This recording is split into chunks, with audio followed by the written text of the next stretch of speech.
سورہ بقرہ سورت نمبر 2۔ اور جب ابراہیم نے اللہ سے عرض کیا کہ اے پروردگار مجھے دکھا کہ تو مردوں کو کیوں کر زندہ کرے گا، اللہ نے فرمایا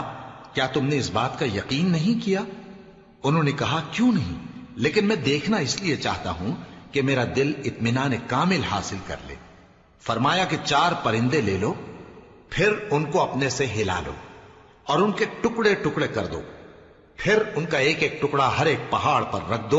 پھر ان کو بلاؤ تو وہ تمہارے پاس دوڑتے چلے آئیں گے، اور جان رکھو کہ اللہ غالب ہے، صاحب حکمت ہے۔ جو لوگ اپنا مال اللہ کی راہ میں خرچ کرتے ہیں ان کے مال کی مثال اس دانے کی سی ہے جس سے 7 بالیں اگیں اور ہر ایک بال میں 100 دانے ہوں، اور اللہ جس کے اجر کو چاہتا ہے اور زیادہ کرتا ہے، اور اللہ کشائش والا ہے، سب کچھ جاننے والا ہے۔